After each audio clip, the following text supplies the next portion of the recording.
Hey, welcome to Guitar Knobs, the guitars, gear, noise, and nonsense podcast, hosted today by these knobs. Tony Dudzik, pick Gadiena.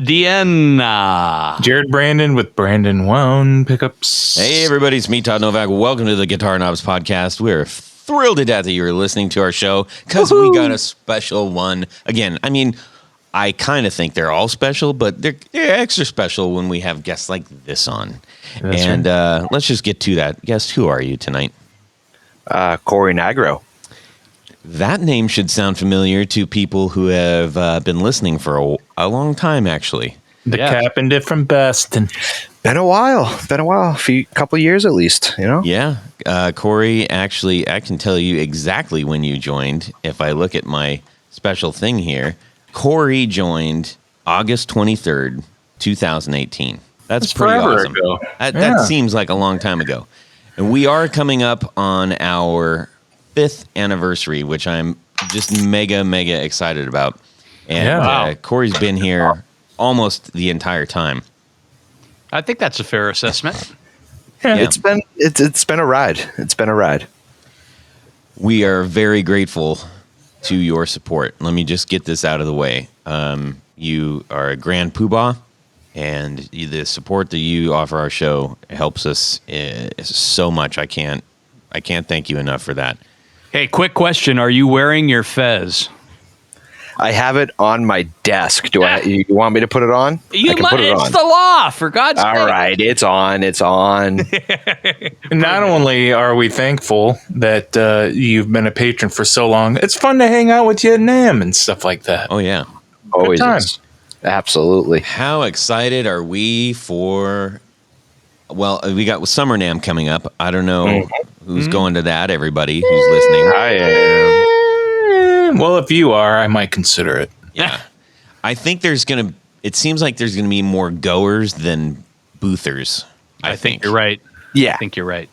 And then, with Why wouldn't you get a booth then, right? the disaster that happened on the Music Row there, oof. I don't know if that's how that's going to fare, but It's going to be weird for, I would say, who knows how long? Maybe another year. I mean, people are just, I'm fortunate. I've got both of my shots, so I'm pretty golden. But there's a lot of people who haven't had access to it or refuse to, get vaccinated, and well, that's another story altogether. it is. I am very, very excited and looking forward to, because I think this one will pay off, the Winter NAMM this next round. Yes, I think that one's going to be nuts. I think it's going to be slamming. I agree. I hope that's the case. And, there's been a couple of guitar shows that they're talking about. Dallas is happening. Indiana's happening this coming up here in the next week. I think I'm actually going to go to that. Are you? Yeah. I've been on the fence about it. I still am a little bit, but I think I'm 51.1% going. 51.1. Oh yeah, and 49 or 48.9% not going. So What? There's some undecided in there, or absolutely, yeah. I mean, Sounds like you're on the fence. I'm big time. I couldn't be any more balanced on the fence about it because, my the fellow that works for me, Zach, he's not one that you want to get sick. So Yeah. Well, I'm stuck on the picture of you trying to balance on a fence, which is hilarious. the fence would get crushed. Yes, it would. So, hey, everybody, we're going to talk about guitar stuff, I promise. But we just want to let you in on how we're doing and what we're thinking about and junk. So, Hey, Todd, yes, what is sir. it that we do on this podcast? Well, why don't we ask Jared? Well, we interview small builders, sometimes kind of medium-sized builders, but we get to know what they do and how they got started, and we get to talk about guitar stuff all the time. That's right. And then what else do we have on here? Tony? Well, we do 101s. That's where we learn stuff. That's right. Yes. And we've got a great one coming up. Pickups. We're going to, Jared started off the whole pickup thing. I think he did 3 or 4 episodes. Something like that. In the very first year that we did that, because it was fascinating. Then we did a follow-up one. And then now we're doing another one, which is all going to be question and answer. And we've gotten some great questions. We have. Thank you so much for sending those in. We hope to hear even more great questions coming from you. Mm-hmm. That's right. And that's going to be a fantastic show. I'm really looking forward to that. Now, who are we going to have on to talk about pickups? Oh, that's going to be Lindy. No, I'm. Hey, at some point we are trying to get Lindy Fralin on. We are. You got to stay on it. You got to bug him about it a lot. But I think we can eventually get him on. He's a super cool, great guy. We can do it. It's been said. It's you guys can do it. Yep. If anybody can, we might. I'd love to get Jason Lawler on too, but who knows? Yeah. All the people. We intend to get all the people. That's the goal. If we run out of people, then it means that we won't. Yeah, I hope not. There's always a new builder coming up out of the woodwork somewhere, so it's that's what keeps us going. It's exciting. And if you, by the way, if you have somebody that you're like, hey, I'd really love to hear from this person, or you just somehow discovered a new brand or a new builder or something, let us know, because I know that all of us here are spending a lot of time trying to keep on the lookout of new builders or exciting things, and we uncover new ones all the time. They're new to us. We're not saying that they're necessarily always the newest person on the block. So, we could be missing somebody who's been around for years and is just like, hey, why didn't somebody contact me? It's not that we don't want to. We just don't know everybody yet. We're still working on this thing. Yeah. That said, some people that we do know very well, and we need to say a quick shout out to Tony, Jared. That's right. Rode mics. Thank you so much for supporting our show in the way that you do. Making such great stuff. That too. I have a Rode mic on my camera. There you go. Fantastic. Nice. We are doing the Roadmaster Pro and the Procaster mics, and we're getting it done over here. So, that's not the Rodecaster Pro, not the Roadmaster? Did I say the Roadmaster? You did. I kind of like that. It is the Roadmaster. It is. Although that's a different thing altogether. So that is the Rodecaster Pro and the Procaster mics. My apologies, Rode. It's your They forgive us, man. They love us. So anyways, we're going to move on. I think we got a new little something happening here. We're getting so much great feedback from everybody and questions and stuff. I thought we'd have a instead of just kind of dumping it into announcements. Jared, do you have a little something for this that is called the something shout out or whatever? Tonight we're gonna have a shout out. Yeah. All right, Tony. Now you got to remember that. That's going to be impossible. You can't remember. It's just anything. one note. How can you not? Oh, I've got a long history of you not remembering things. Jared, was that based on a Thin Lizzy song? Yeah, it was. You got me. Copyright. Well, listen. This is a special shout out, and it's always nice. We get a lot of letters and notes and things, but this came from one of our patrons, Anthony Lathrop, who I have to apologize all this time. Someone, I won't mention who, Todd, put an N in his name, and I was calling him Lanthrop. For a long time. Todd. For years. That's how I got it. I didn't make stuff up. You made it up. But anyhow, so I'm probably saying it Lathrop, but maybe it's Lathrop. Lathrop? You like that one better? That sounds like a medical procedure. Yeah, it does. You're still crapping on his name. I'm not. Anyhow, Anthony. We love you, Anthony. We do love you. So he sent this nice note to, it was just on Sunday, I guess it was. And he says, it was cool hearing Tony on a recent podcast talk about putting a bass cut knob on his guitars.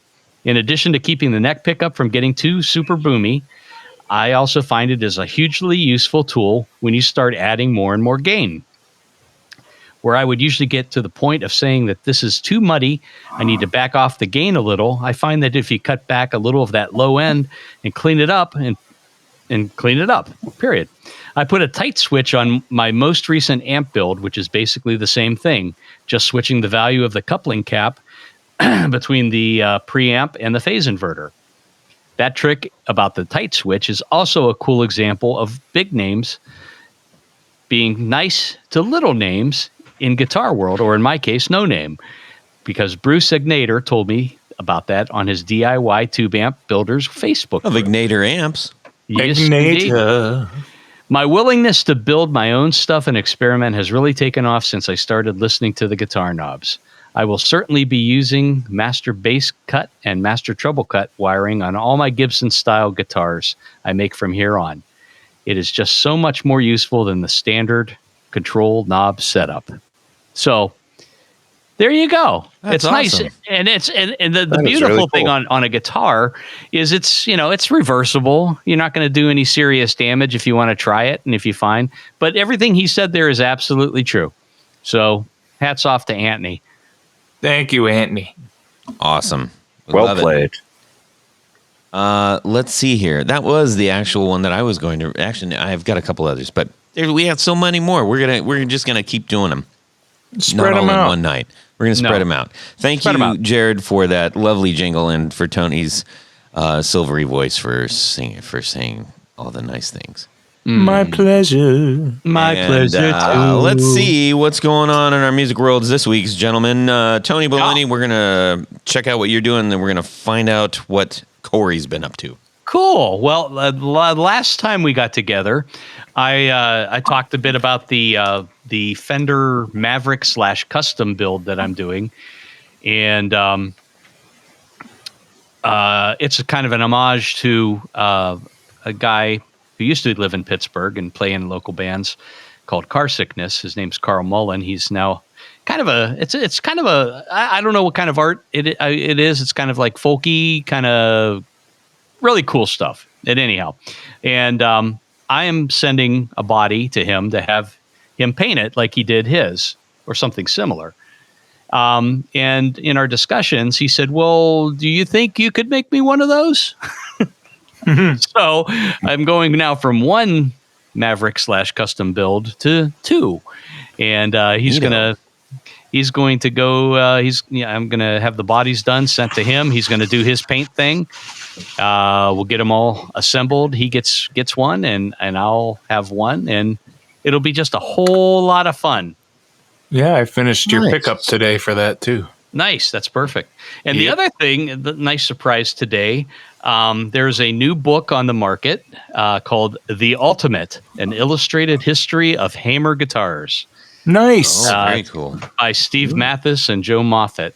And it is a really, I can't wait to dig into it deeper, but it's a really, if you like Hamer guitars, or if you like guitars in general, if you like Cheap Trick, it is a very, very cool book. And it delves in pretty deep to the history of Hamer guitars from, back in the 70s through really into the into the newest Fender takeover a couple of years ago. So it's pretty cool. I can't wait to really dig into it, read into it a little bit more. But if you're, like I said, if you need it, if you like those kind of guitars, you need this book. So do it. It's a good story. It's about guitars. Why wouldn't you? Exactly. That's it. Love it. Yeah. Love it. Cory, how about yourself? Well, I guess I have a few slabs of mahogany that I'm planning to do a few builds on, so I'm trying to figure out what I'm actually going to do coming up this spring, summer. Probably going to try and do 3. First time I'm ever going to try doing my own necks, so there's something I'm trying to figure out how to do, so there's a challenge. That scares me. Get yourself a nice spoke shave. Yep. No, I've got all the hand tools. It's just the whole process and figuring out the proper steps to take and whatnot. And so I've got some people that are helping me out. Cool. Some good people. So there's that. And then I got a new amp showing up Saturday, so that's exciting. The anticipation of new gear. I know. Can you share what you're getting or what you got? Yeah, it's a Victory Amps DP40. Nice. So it's their Duchess model. I guess Danish Pete, this guy from Anderton's over in the UK. It's his signature model. So I guess it has a differently tweaked reverb, but it's purple. So there's Jared's Purple. thing there. Yes. And we got a free Jared, which is great. Jared. And so it kind of sits between. It's a single channel amp, but it has a voice switch, so you can kind of go American to British. I guess it kind of leans kind of blues breaker style. The reverb is completely bypassable, so you can take it completely out of the circuit. It has a series effects loop. Is it 50-watt amp? 42-watt amp. 42.5. But then it has a low power mode. You can bring it down to 7. What? Or you can run it single-ended, take one of the power tubes out, or run them both at half strength, and you can get it all the way down to like 0.5 watts. Wow. Yeah, it's pretty wild. This sounds like the best amp ever. It's a pretty cool. I'm really excited about it, and I picked up a 2 Notes Captor X. I don't know if you guys know anything about that little device. Yep.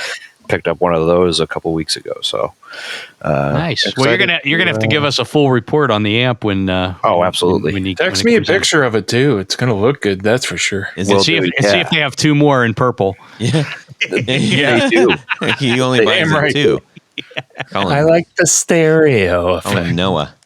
Now, Cory, is this a brand new amp or is it a used amp? Brand new. Okay. Nice.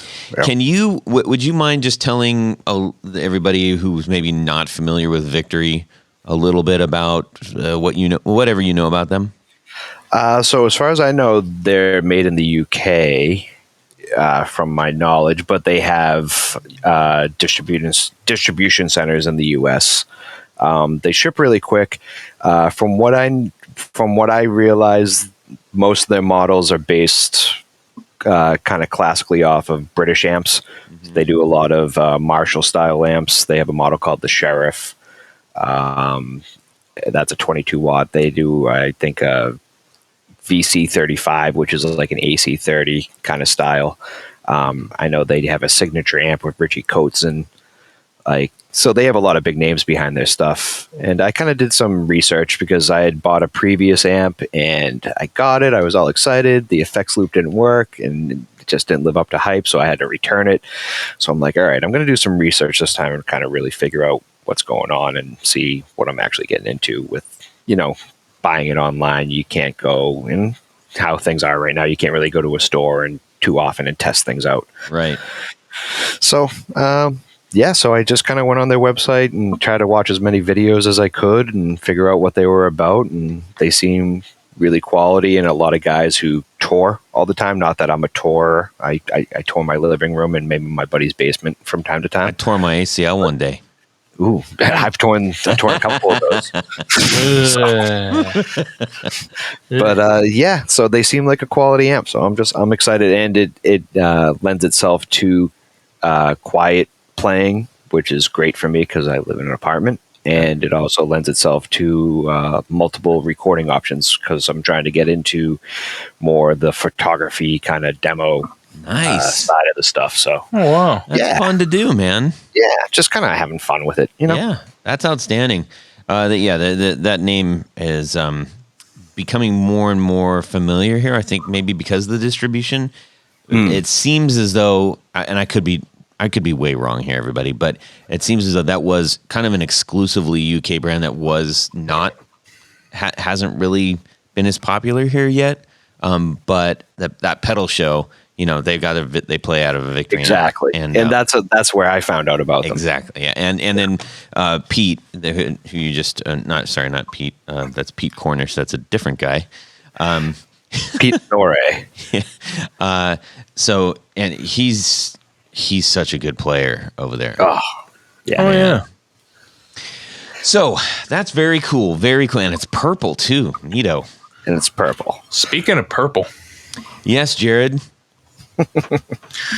So my guitar world has been loads and loads of fun this past week. For one, it was really awesome to sit down and have lunch with Tony and our friend Andy Harrison the other day. And Andy called me up the other day and said, "Hey, man, I need some pickups and some parts and some things because I picked up a 1969 Gibson Les Paul Custom." How much was it, Tony? I'm not going to say because it's an insult. Okay. Say it. It was cheap. It was really, really, really low. And he bought it from Beck. Not Jeff Beck, but two turntables and a microphone. Right. And for anybody who doesn't know who, Andy Harrison is, because he just slung it out there like it's somebody that everybody's supposed to know, but he is a guitar tech. Yeah. And he's also He primarily works with Sheryl Crow, but he's worked for Beck before. He's worked. He actually has worked with Jeff Beck too. yeah, that's all Becks. Back to yeah. back. He's up there. He's also a hell of a musician. So. Oh yeah, he's a regional gem here. But anyway, so he's like, "I need these parts for this guitar." I'm like, "I've got parts, but I also have original parts that actually go on that guitar." And that was music to his ears because I got to tell you, man, the market for vintage stuff has soared in the past couple of years. It's crazy. And it just felt really good to, help him out and provide him with some original parts. I think it's just little simple things like pickup screws and the springs and the pickup rings and I made him some pickups and the truss rod cover. Yeah, and that's a really cool bit. Yeah, you there. saved him hundreds of dollars, though. What color is it? It's black. None more black. But it's a cool guitar. I mean, I've only seen photos of it, but I had, it was basically bought as a husk, so it had basically all the parts stripped off of it. But it's it was a deal, man. Oh my god! The stuff that I had in stock, and between what Jared had, and then I ordered. He wanted waffle back tuners, which would have been on it originally. So he's we hooked him up with some parts and things, and he was happy. We're happy, and it's always fun to help out a friend. Stock. It's basically a new old stock guitar. Yeah, it's gonna be cool. Tony, can you tell everybody what a waffle back tuner is? Yeah, so Cluzon made in the late 60s into the 70s. Gibson used them on a lot of higher end, so things like a Les Paul Custom, like ES 175. They were kind of fancy looking. Yeah, they're called waffle backs because the rear gear cover has basically it looks like a waffle, I guess. The grooves of a waffle, I guess you would say. Yeah, or a panini more. It's more, they should call them more panini. It looks like a grill. Like if you heated it up and you had like a little Barbie-sized hamburger, you can grill it. Todd, I think we're going to start referring to them as panini back tuners. Yeah, panini backs. And I also ordered and I'll tell you why. I ordered a purple sparkle Stratocaster pickguard to go on my blue sparkle Todd's Stratocaster. Favorite. Todd's favorite right there. My favorite thing. So I got purple on blue. And the reason why I want that is because, and this is great, because my mom, growing up as a child, my mom's bowling ball was purple and blue. And I really liked the colors. My mom grew up as a child, too. That is fascinating. Did I say my mom grew up as a child? Did I say those exact words? So where did you get this guard from, Jared? I got the guard off of Tony Baloney. Oh, I know him. Picadian. Oh, that guy. Yeah, I'm the guy. What else? There was one more thing that you dropped. I got the perloid in case I really didn't like the purple on the blue. And what else did you drop off at the shop? Oh, yes, of course. How can I not mention I think it's a 1945. I haven't really done the homework on it. No, it's not a 45. Or 55. It's a mid-50s. Mid to late 50s. Yeah, J45. So, Tony, when year is this thing from? I know, right? Somewhere between 1955 and 1959. 57. Well, okay. Tell us about your thing, Jared. Plus or minus 3 years. Tony. Tony's got it. I he's got a pickguard on it.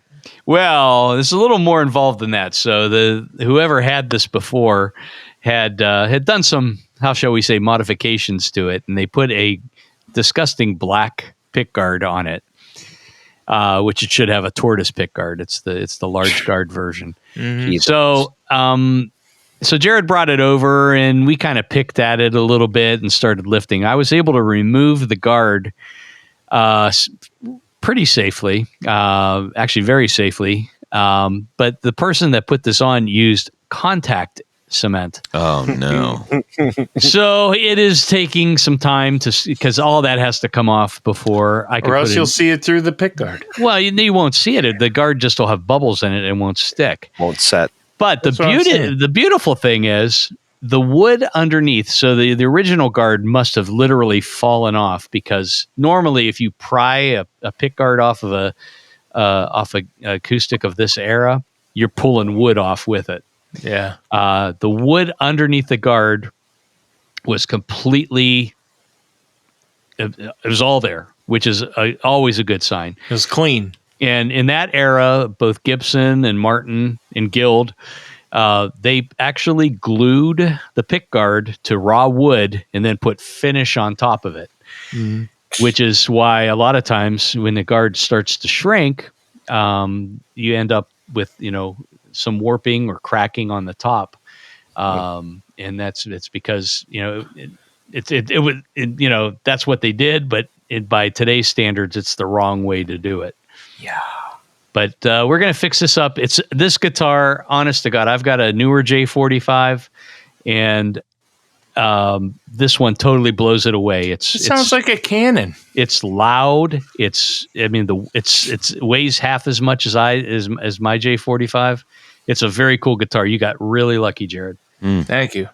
You got to check it out as soon as you can, Todd. I will. I can't wait to see it. Right on. Very, very cool. For my week, I had a couple of things going on. Hey, Todd, what about you? Todd? Yeah. See that? What I did right there? How's it feel to be asked?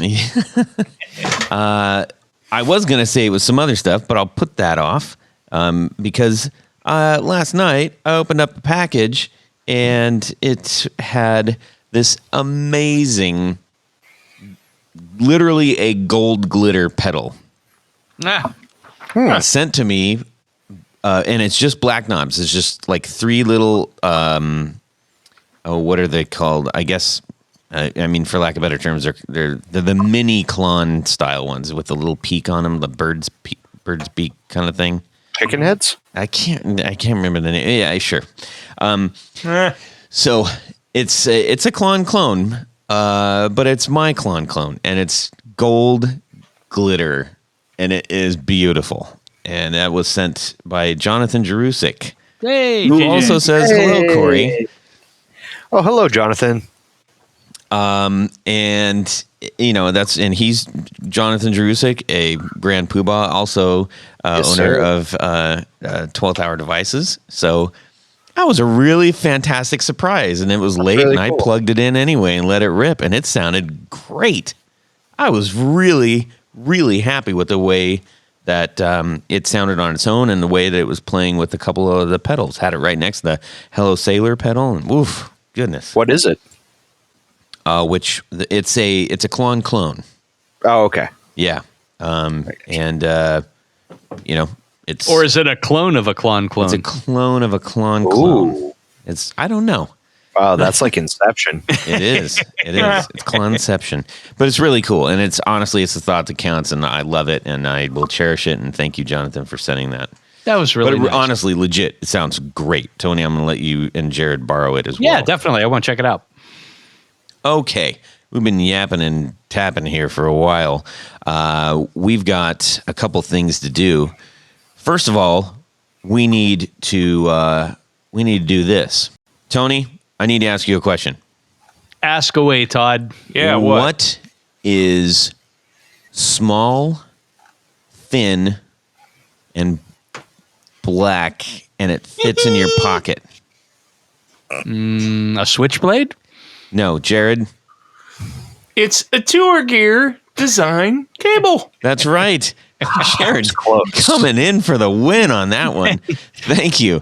Yes, Wow, that's right. Jared. I wished I'd have done it right. I thought it was a know. Sharpie. It could have been many things, but in this case, it is a Tour Gear Designs patch cable. And ladies and gentlemen, these things are fantastic. We keep telling you about them because we honestly believe it because we have them. And It's good stuff.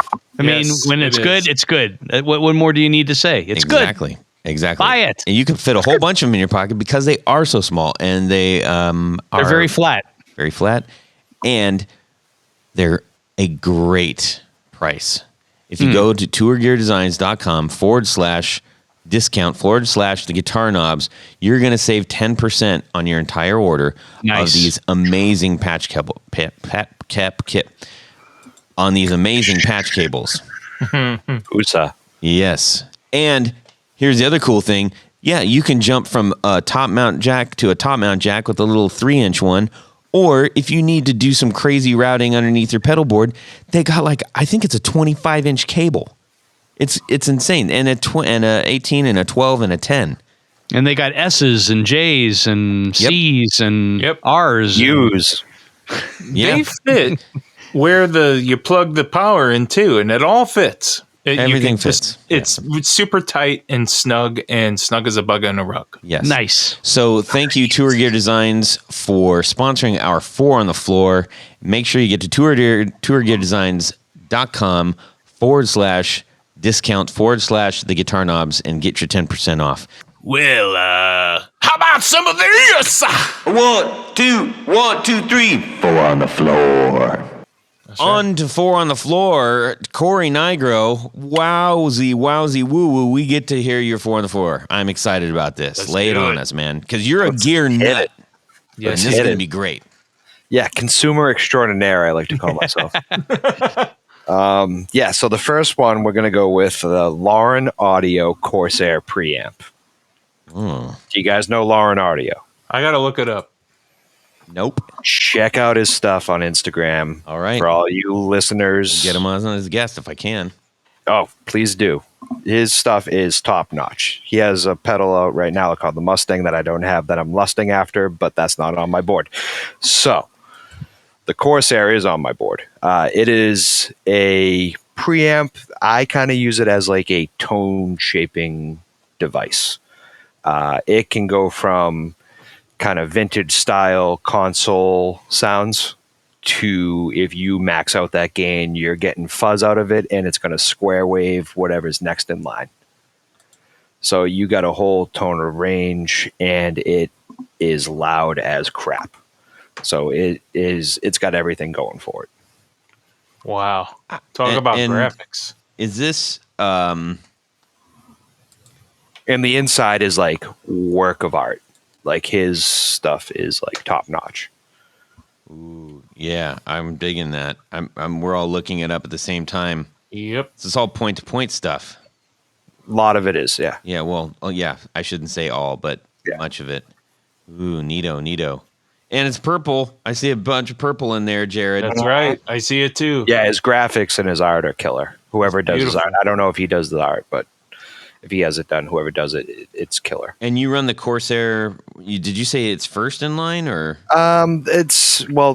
So it kind of, I actually right now I run it third because my first two are kind of vintage style fuzzes, so they don't really like a lot in front of them. They like the direct impedance from the guitar pickups. So I kind of use it third in line with the gain backed off. It's kind of like a dirty edge of breakup setting. Huh? And then so it kind of just adds to whatever fuzz I'm using in front of it. That's awesome. Nice. Very cool. Now, how did you run Nice. across the Lauren Audio? And by the way, Trolling. everybody, that's LAURN Audio. REN. That what I say? And by the way, everybody, that is LAURN. I'm looking at it. My mouth's not working. I had a long day. LAUREN Audio. Brought to you by Hooked on Phonics. That's right. Jeez. Oh. That's a 3 for plug I discovered him just trolling on Instagram one day, and I messaged him. I was like, "Hey, really dig your stuff," and he kind of directed me in the vein of the Corsair preamp. And I think I got like one of the earlier ones too, so it was kind of like early on. But his stuff is killer. And what color is that? What color are the graphics? It's kind of all over the place. It's got like vibrant yellows, purples, pinks. Oh, that is okay. It's the one with like the dinosaur on it. Gotcha. I like it. Oof. Man, these are really cool. All right, hey, look we found a new one already today, just like we were talking about earlier. That's it. Let's get them on. It. All right, what's next? All right, the next is it's a tie. I got to shout out 2 fuzz people because these are the guys who kind of got me into fuzz. So, Collector Effectors and Zollinger Electro Co. Also trying to get him on the show. Yeah. So these 2 guys, basically what they do is they do like not highly curated, but like pretty damn close curated 60s style, kind of vintage style fuzzes, tone benders, fuzz faces. So the 2 that I have, Collector Effectors is a Tone Bender Mark III.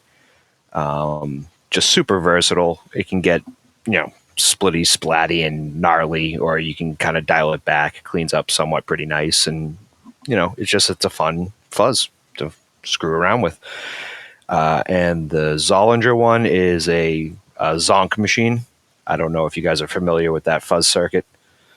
But it's a pretty wild one. This one has just like the notes have a really weird decay to them, how they kind of bloom and kind of exit out of the note. It's really strange and kind of almost unpredictable. So it's a really fun one to screw around with if you're using like in ambient sounds. I use that one a lot if I'm using like heavy reverb and like some delay. Nice. You get some really weird crackle kind of ambient weird textures. It's a lot of fun. And these ones are one thing that I kind of like about how he sets up his boards is that they're all flat. Like he puts all the puts a lot of the components like flat, even though they're maybe not supposed to be, and some are on the back and some are on the front. It's kind of neato. Yep. Yeah, and the whole process with those 2 guys, like you message them and they go through every step with you and you're like, all right, what do you play?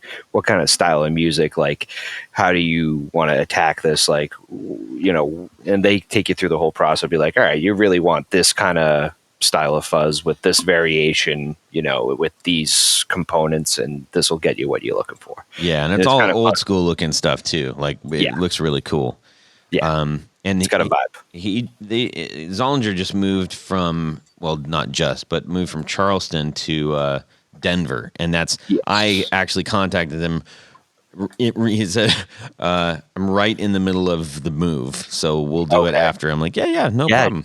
Check him out now because I think he just released a new kind of fuzz that is kind of his own circuit too. I think. Flat irons. Yeah. Beautiful pedal, inside and out. I mean, it looks really choice. Yeah, they just do a really, really great job with their stuff. That's awesome. All right. Woo, you got a good board so far, my friend. Thank you. What's number 3? Number 3, the Spruce Effects Badlands Univibe Vibrato. So that one is from the Spruce Effects Americana series. Mm-hmm. This is one of the best organic sounding univibes I've ever played. It's just really cool, and it has a built-in germanium gain stage. So it has a volume knob, because every modulation pedal should have a volume knob, and it has a germanium kind of gain knob. So you can kind of goose the circuit a little bit and get some really gnarly sounds out of it, or you can dial it back and get your classic univibe sounds, fast, slow, all over the place. Mm-hmm. And the vibrato circuit is super nice, but what I like to do with the vibrato circuit is I turn the modulation all the way down and I'll dime the germanium gain on it, and it gets you like this really cool vintage kind of console, like plugging right into the console style sound. It's really cool. Nice. Excellent. We were lucky enough to have Spruce Effects on the show, so if y'all want to go back and locate that, You can check that out. That's episode 192. A lot of fun to talk to. Solid dude. Numero 4. Quattro, really recent one actually from I believe Darko Polar Bear Effects, Young Hearts Delay. Oh man, what a great dude. Yeah, and that pedal is so much fun. Like the sounds you can get, just regular, beautiful, warm, organic delay sounds like a normal vintage tape delay, or you can get wild and wacky with it by changing the depth and the shape and all this. But it's intuitive. It's not like it's super hard to use. Like when you turn a knob, it actually does something, and you hear it, and you can react. You'd be like, "Oh, I don't like that. All right, I'll dial it back a little bit." Yeah. Whereas some knobs on some pedals, I have to turn 75% before I get a reaction. Mm-hmm. This one gives you something instantly, and it has tons of sounds baked in. And then it has that foot switch where you can kind of go kind of wacky, degraded VCR sounds in the background. You can hold it down and play your delay over it. It's a blast. It is a really nice pedal. And it's well laid out too. That's something else I really appreciate. Exactly. Easy to use, small form factor. Yeah, and he's making all kinds of new stuff. I think he's working on. I think he's got like a chorus in the works. Like some modulated. Yeah. I think it's like a modulated chorus, maybe chorus verb even. Okay. I know he just came out with the Drowner. That's the fuzz reverb. Yes, I think he just came out with. Yes. And now he's on episode 195, everybody. So, hey, go check that one out, too, while you're doing it. And if you're new to the show and you haven't, delved all the way back to 195, but, yeah, definitely check that out. Guess where I found out about him? From that episode. What? That's fantastic. All right. Well, shout out to Mr. Darko Vida. I believe, if I recall, that was correct. VAJDA. Vida. I'm pretty sure. I'm probably messing it up again. Woo, doggies. That's a great 4 on the floor, man. Now, was it hard for you to come up with that? Some people have struggled. No, I don't, because I always run a mini board. Mm-hmm. So, like, I never really have more than 5 pedals on a board, or my mind explodes. And most of my pedals have less than 5 knobs. I think the Young Hearts has the most knobs out of anything. That has quite a few knobs on it. I think it's like 6. Yeah.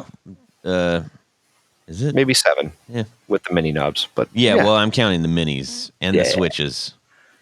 So, anyways, why am I mincing? Yeah, whatever. So stop arguing with the guest, will you, Todd? I'm this so is my dumb episode, Todd. Now, okay, so you run a mini board, but I mean, you're as we said before, a bit of a gear nut from everything we understand. Yes. Yeah. So where does that nuttery lie? Is it in the guitars or is it in the amps? Because it's actually most of the nuttery is in the pedals. I typically only have 1, maybe 2 amps at any given time. Mm-hmm. I have a few guitars, 3 right now. One's just a parts caster that I made. The other one's a cheap Ibanez that I got a custom wiring harness for, and through some of Jared's pickups are in them. Yay! Yep. Awesome. Yeah, and then I just have I got one of those Squier Cyclone Paranormals. Oh yeah, badass. That thing's awesome. Like for $300, it's like you can't beat it. Yeah, that's a fantastic deal. And it's shell pink. I mean, come on. Yeah, that's pretty good. Yeah, we just talked about that a couple episodes ago, and that's right. That series it's just unreal. I mean, it's not the best made series, but it's still, for the money. Well, it's better than their stuff in the past. I mean, the whole Squier thing, boy, they made some really, I don't know what kind of decisions they were, but they sort of ruined the. Well, but initially. Yeah. Initial Squiers, especially the stuff that was made in Japan, in many cases is better than what was being made in the United States at the time. Yeah, like the Squier Custom 2 out of Japan are awesome. Yeah, I mean, you go back to the old Strats that Squire Japan put out. I'm talking about the more recent stuff where it's just like you can't give them away in used stores. You like your firewood. Well, yeah, because that's what they are. Yeah, but what they're doing now, and the only reason I bring up the Squires was that as a subset of an upper line Fender, it's really easy to say anything below that top line of Fender, or Mexican made or whatever, is down at the bottom with the worst Squires possible. But that's not the case, is my point, and I'm just doing a bad job of it. Sorry. Why do you have to argue so much, Todd? I'm the worst. No, Todd, I got you. Yeah, I was trying to agree, actually. I'm just wasn't really arguing. bad at it. Todd, why do you have to agree so much? Just really poor at agreeing. Yeah, there's 3 lefts to make an agreement. All right. Might sound like a softball, but like, what is the draw? What takes you from like, hey, I like guitars, to like, oh my gosh, I love guitars, like to the point where you're sponsoring our show? It's the community. Like everybody I've met, from whether it's the Facebook groups that I've joined or the different podcasts that I've listened to, and then going to NAMM and actually meeting up with the guys, every couple, twice a year, and getting to know each other and whatnot. It's more supporting the community and keeping that going more so than anything else. When I see, and maybe it's coming from the fact that I'm a carpenter and I make things with my hands, and I'm kind of in that realm already. But like when I see someone who builds an amp, from hand, or a guitar from hand, I truly appreciate that craft. So I want to support that. Mm-hmm. Or someone who builds a pedal, and comes up with a new circuit, and it's like, okay, my mind would have exploded. I appreciate that. Mm-hmm. I want to support that. Just like, I guess you'd call it supporting the arts. Music's, one of the arts, and, you want to keep that alive and strong. That was very well said. Thank you. That's a complete statement right there. I like it. Thanks. I tried. Did you practice? I didn't, actually. Surprisingly, I'm really I shine best when I'm off the cuff. Nice. Yeah. I like it. You mentioned you're meeting some people at NAMM and stuff. Obviously, there's a lot of builders out your way in Florida. Yeah. No, Florida, man. Yes. No, and so tell everybody where you're from.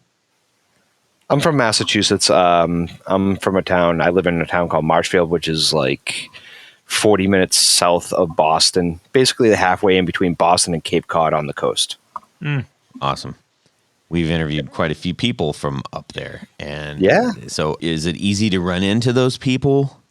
Not really. Like most of the people that I know, like Dougie Chris, he's not too far away from me. So he's probably like an hour away from me. Mm-hmm.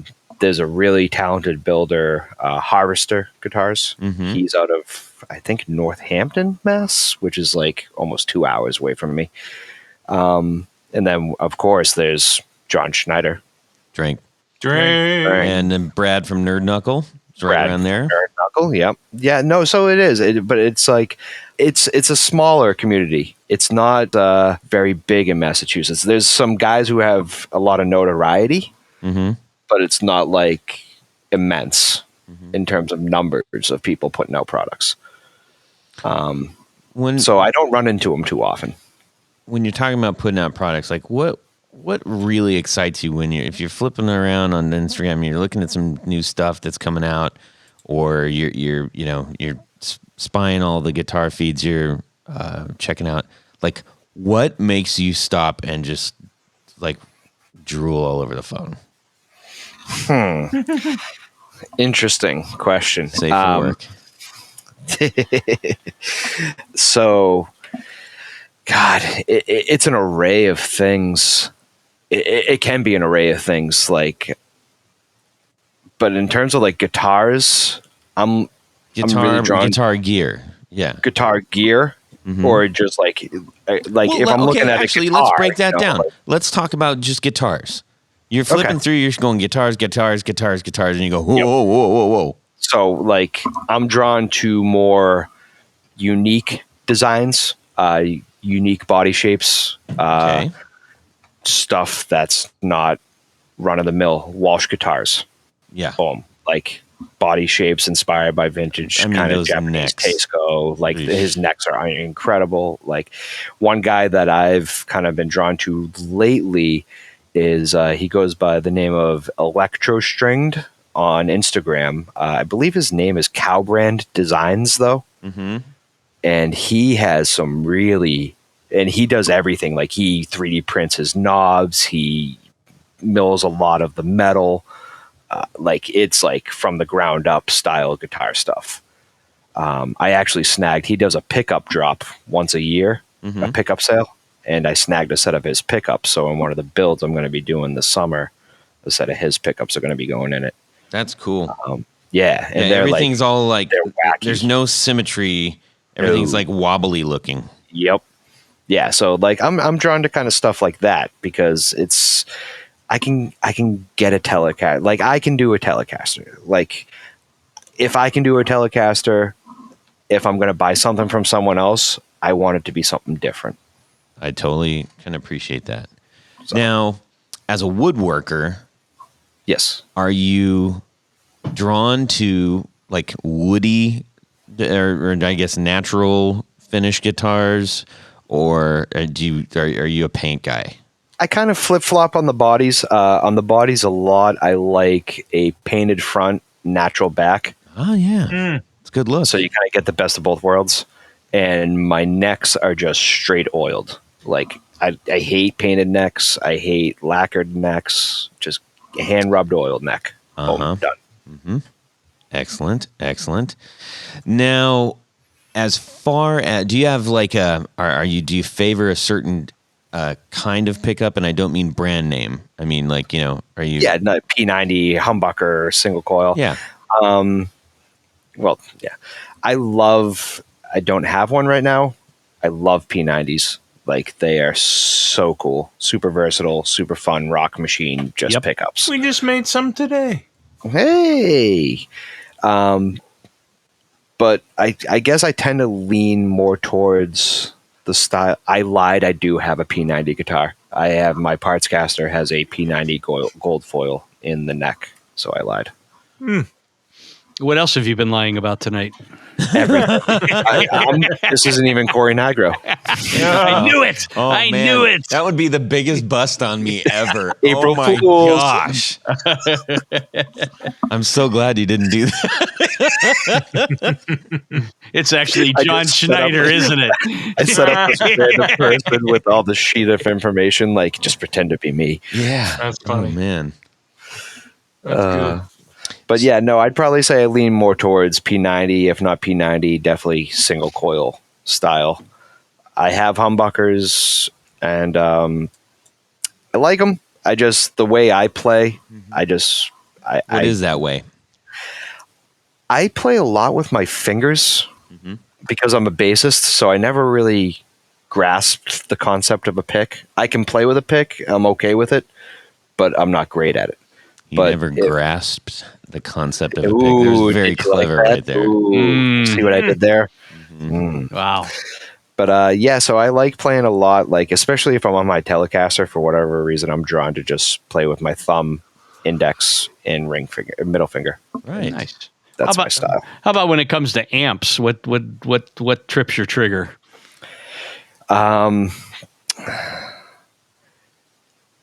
They got to play well with pedals because I'm a pedal head. So that's number one. But like, be reliable, be durable, and have a good, clean tone. I don't necessarily need like overdrive from the amp because I'm such a pedal head.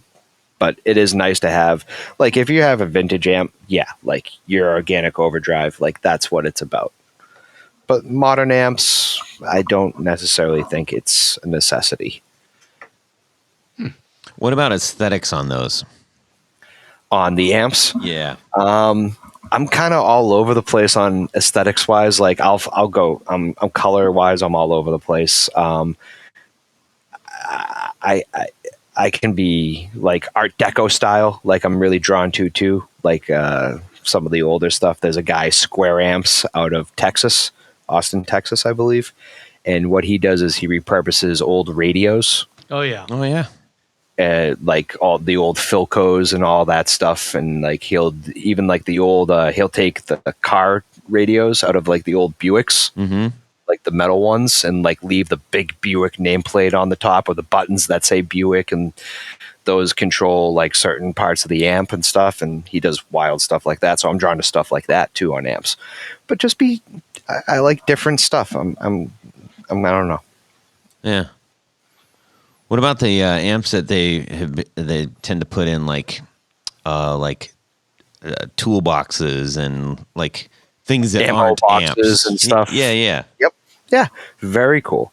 There's, I forget who it was. I saw someone on Instagram, but they did that all the time. Like it was all ammo boxes. They would take old Hammond organ amp guts, turn them into amps, and put them inside like ammo boxes and like Marvel lunch boxes from back in the day and stuff like that. And that stuff's great. Like I think that's really cool. Like guys who make the pedals out of Altoids cans and stuff. Like hell yeah. Like if you can repurpose something, all the better. I dig it. When it comes to pedals, Yes. I mean, that's one of the things, thank goodness for Instagram. What makes you excited when you see a pedal? I mean, it's all about that gut shot culture, like when someone, and that's what kind of drew me to like Zollinger and Collector Effectors, like just looking at the insides of and Lauren Audio, like the insides of their pedals, and like seeing how meticulous and how like steadfast they were in their craft to be like, all right, I want all these wires to bend these ways to look this way to achieve this aesthetic, all the while achieving this tonal and sonic aspect and just nailing it. And then inside and out, and like, whether it's the graphics from Lauren Audio or like Zollinger and Collector Effectors, how they do the cool hammer tone finishes and it's more of an industrial look, like hell yeah, like all that stuff. I just recently have been talking with a builder in the UK that I'm absolutely just I'm gonzo about this work, and he's going to be on the show coming soon. We're still locking down a date. Reeves Electro. Yeah. I was just gonna say, you were talking about Reeves. His stuff is art. Like, yeah. Everybody, stop what you're doing. Get over to Reeves Electro and just prepare to weep. Oh yeah, like I don't even have. I lust after his pedals, but every time he does a pedal drop, they sell out in like 45 seconds. Yeah. It's like, it's unreal, and it's rightfully so. Like he does them like they're super limited, so he'll only do like 20, maybe 30 at a time on certain units, but they're literally gone in 45 seconds. Yeah, and it's one of those things. If people aren't familiar with that style of wiring, it's. I mean, I don't know the name of this kind of thing, but you look at it and you're like, where's the board? I mean, his is point to point. His is all pure point to point. Floating point to point, and it's just beautiful. It's outstanding, and they sound wicked too, of course. Oh yeah. I mean, that's number one. Like the pedal has to sound good, no matter how good the pedal looks inside and out. If it sounds like crap, I'm not going to use it. It still has to achieve what I want it to achieve. The looks are all secondary. Yeah, you can have some fun with something like that, but then you're like, all right, that's cool. Yeah, like, it was a gimmick, whatever. Yeah. But like, if it sounds good and it looks good, it's staying. In the same way. Yeah, Jared's definitely the sound guy. He doesn't really care about how it looks, according to him. So now he's going to contradict. That's why he got. See, that's why he's getting sparkly purple pick guards and stuff. Yeah, exactly. You got me. So, aside from lusting after the gear that we don't have, is there anything in the guitar universe right now that you would love to see evolve or change, or that you're kind of like waiting for somebody to do? Wow, that's a good question.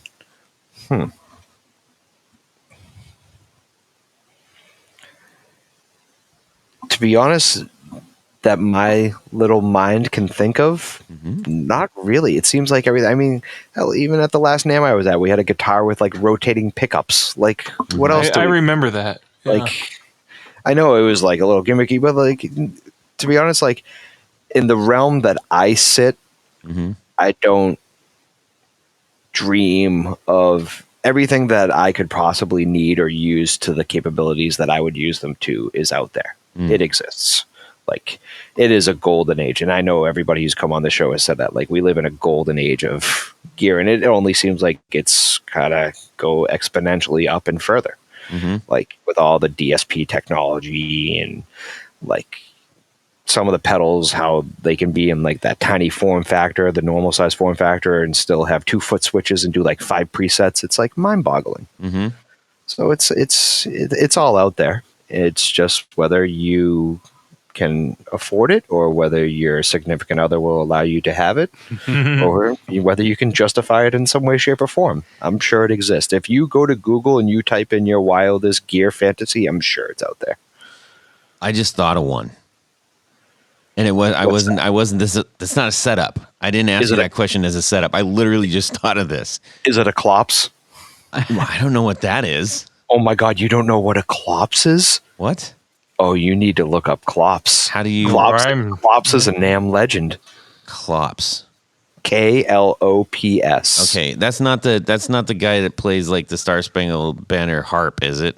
No, this guy, I believe it's like a drum amplifier.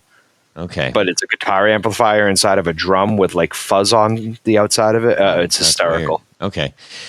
No, I was just thinking about the problem that we have with gigging, or if you're playing in your basement and you've got your little combo on the floor and it's basically just playing to your shins, right?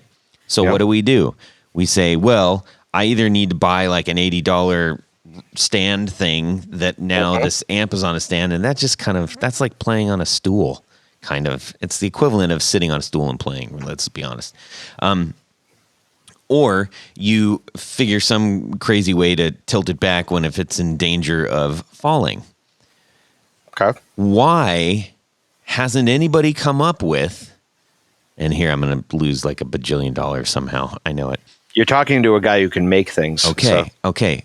Think about like your home, like a home box fan or a home fan. Yeah. You just push it back and it tilts on the two little wheels. So there's a stand and you just, tilt it back a little bit or keep it straight. You know what I'm saying? That's what Vox used to do. Yeah. Or you could just get a few 2x8s, a couple 2x8s from your local hardware store and cut some giant door stops and lean your amp back. I did that. I had actual door stops. I'm not even joking. Well, you need bigger ones. You need like tall ones, Fender has those big giant chrome blades on the side too. Well, the big blades and stuff. But I'm saying if you've got like if you put the amp on the bottom, and you basically have your speaker cabinet that is on, what would you call that? Just a trolley. A trolley? Yeah. Yeah. So like a U-shaped trolley with your amp on the bottom and the speaker cabinet's just kind of sitting in there, and you can tilt it back or tilt it forward or keep it straight. That's a thing. Make the thing. Somebody go make the thing. Go make it. How about a thing that you could put on your head that you can mount your amplifier speakers to?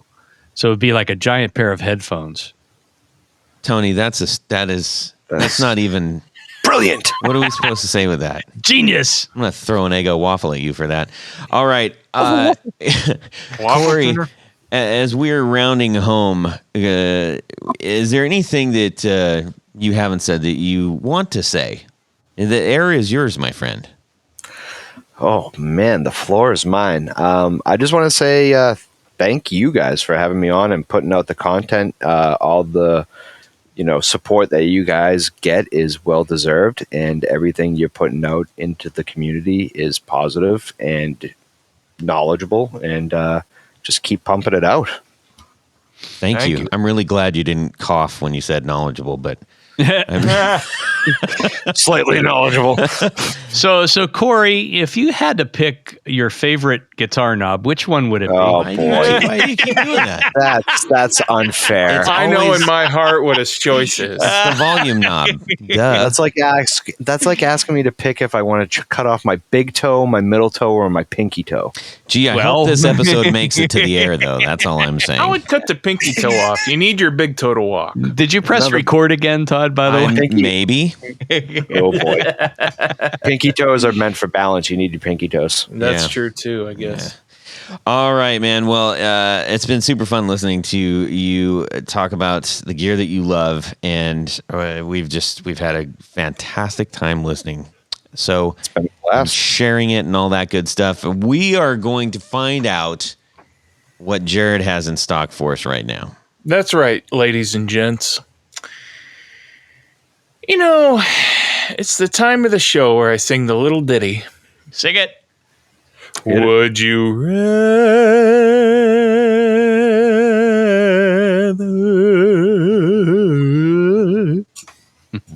This week's Would You Rather is brought to us by our good friend, Todd Novak. What? Who? What? Is there another Todd Novak? There No? are several, actually. It's really weird. But I believe this is you, right, Todd? Yeah, yeah. So you're walking down the street and you run into our friend Rick Sell, founder of Pure Salem. Oh, what? Ooh. That's right. Yes. The founder of Gordy. Pure Salem, not the cigarettes. Freestyle what you are going. What? Where is this going? Read the words on the paper. Wait a minute. Freestyle what you're What going. is it?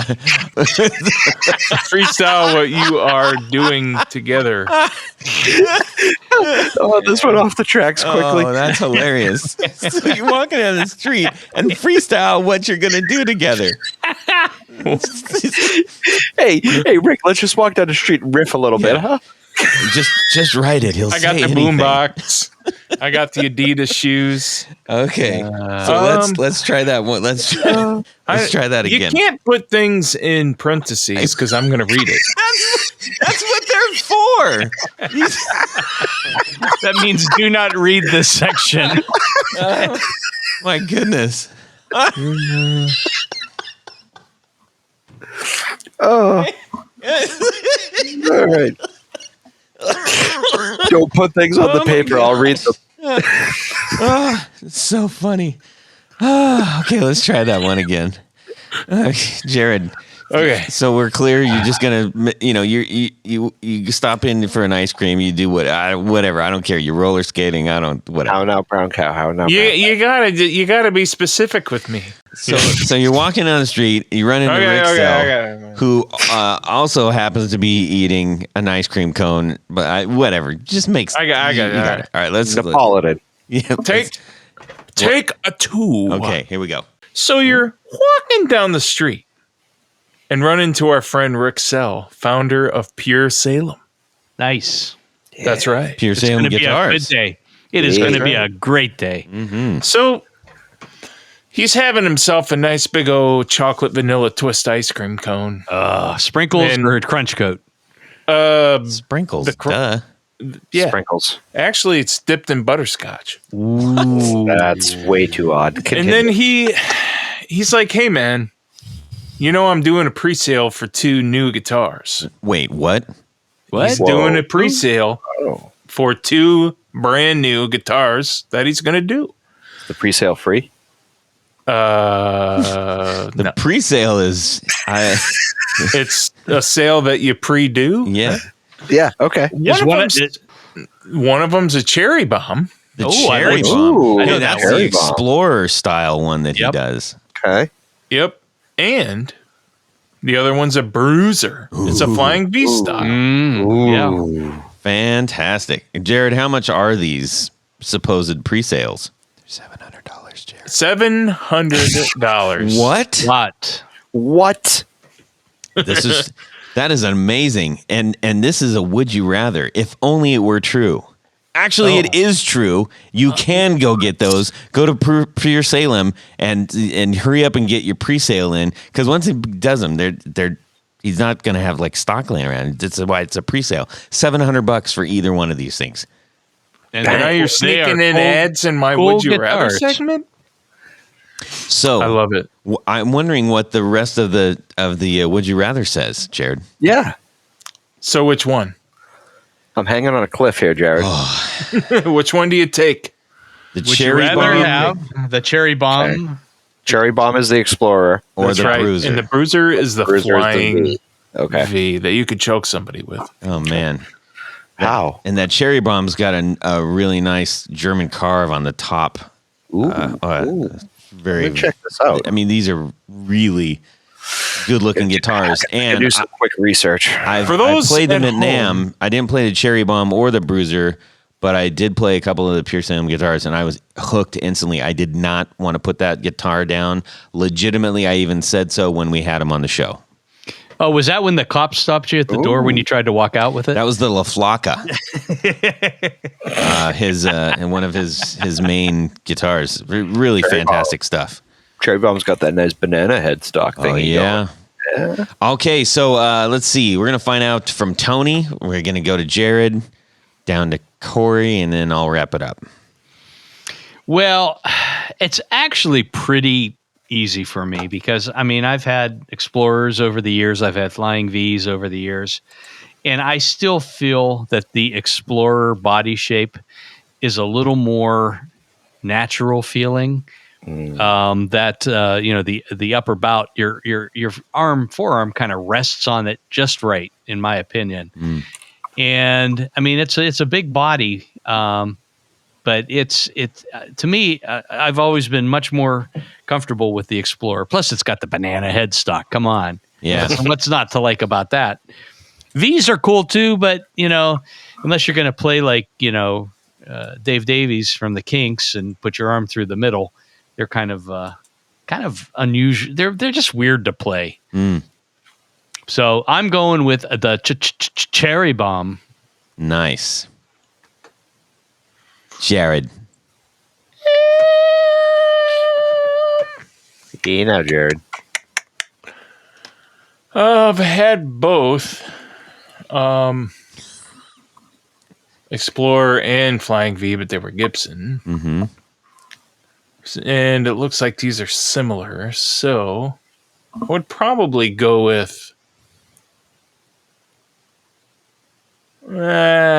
Make your mind up. It's really difficult because the Explorer felt just as good as the V to me. I didn't think one was more natural than the other. I mean, both of them are very odd shaped guitars.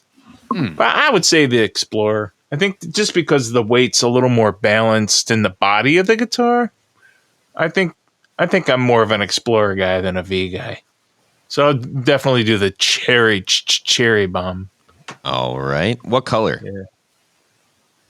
Yeah. Doesn't matter what color they sell. Whatever color you want. Yeah, purple, pretty much. Purple. Okay. Yeah. Tony, what color cherry bomb were you going to get? I mean, I'm good with black.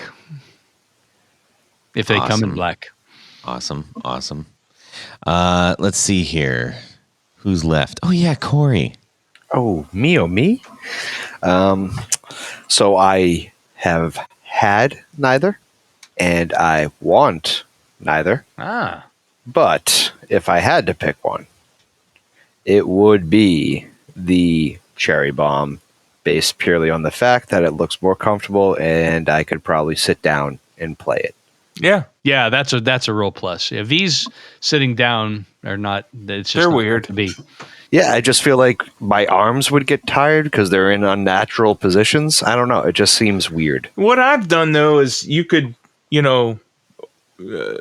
wedge your, in the wedge, you just put it on your knee, on your leg, and it just kind of sits there, and you can play. You could also glue an armrest to the very top end of the top part of the V. Yeah. Or you could pay someone to hold it for you. Put a little kickstand on it. Put it on a stand. Yeah. Yeah, so for me, it would definitely be the cherry bomb style, probably. And if I was going to pick a color, Pelham Blue Sparkle. Ooh, that's a good Nice. call. That's a good call indeed. Well, I'm going to go with the Bruiser. I just a Flying V standing, like, it's just so cool. There's contraire, nothing. Montreal. It's just, it screams rock and roll.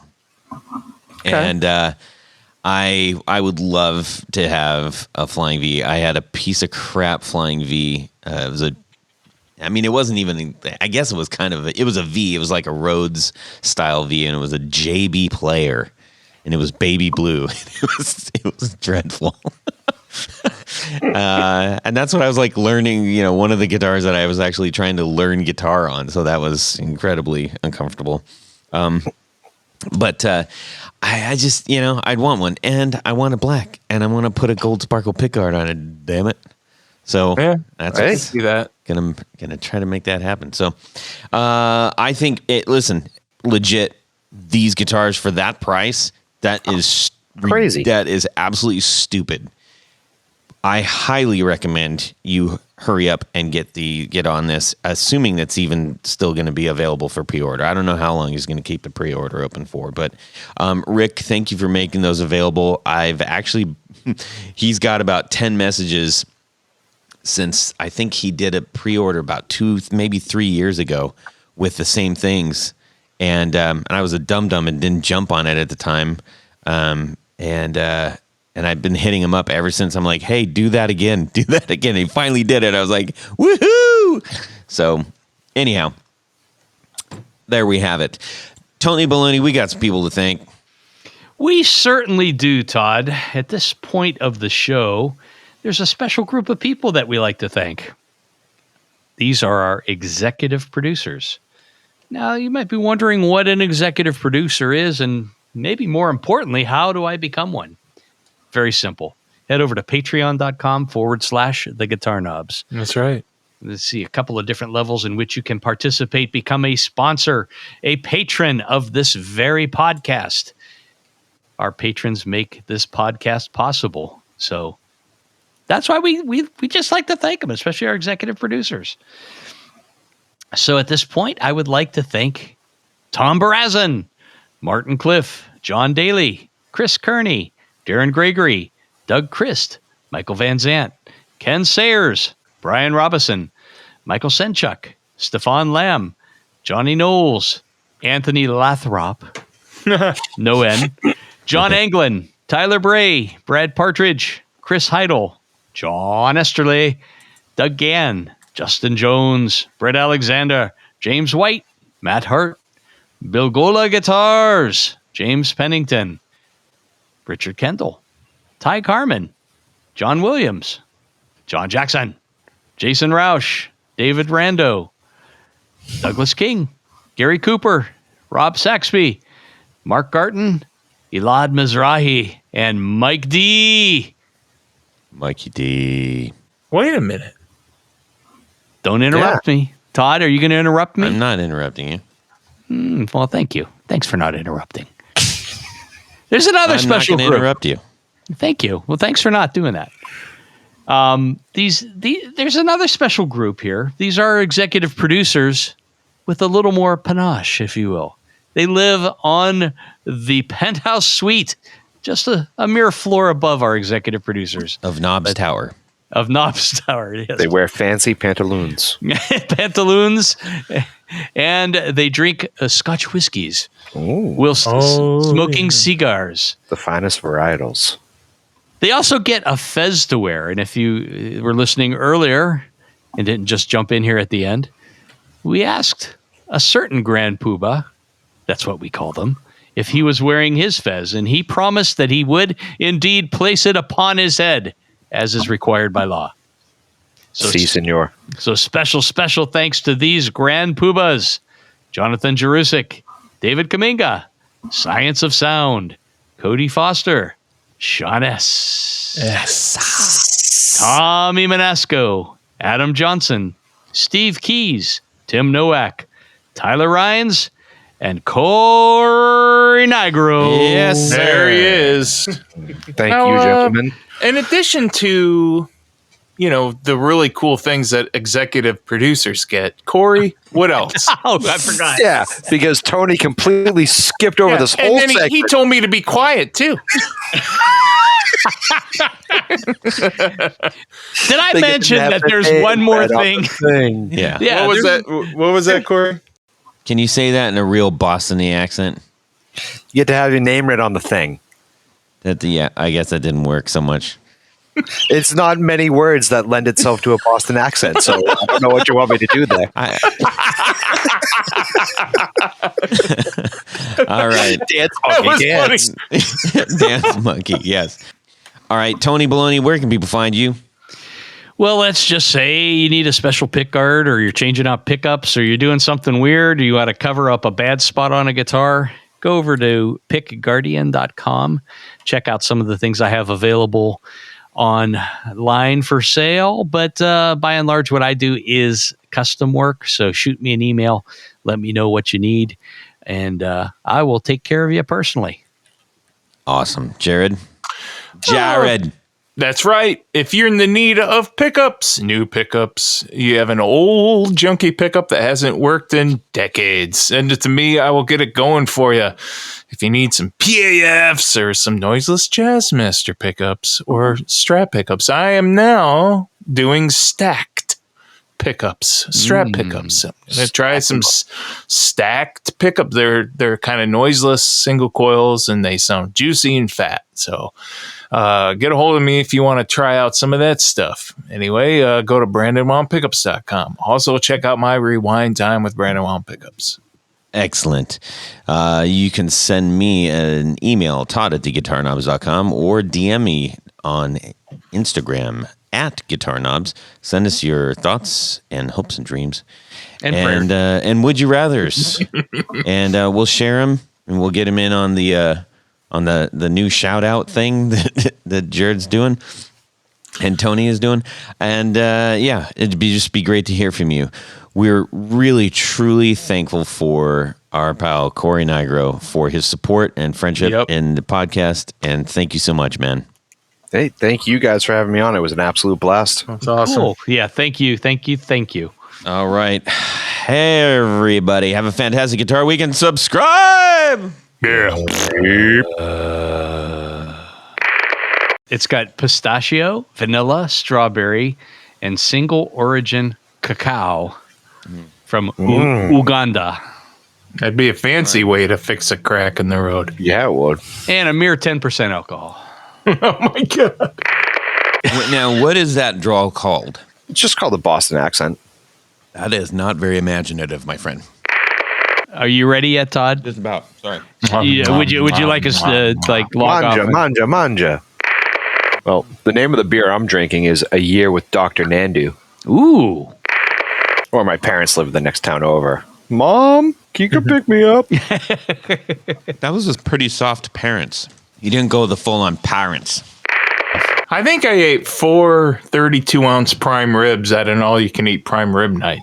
Oh, my God. Oh, yeah. Bring it. Yeah, that was a microwave Indian meal. So it's going to get brought in sometime soon. Oh, boy. Boy. He's like, yeah, I think I'll have that. I'm like, Jared, that's $100.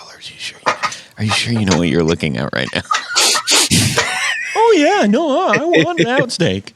I want 2 of them. Yeah, And the cow it rode in on. that's right.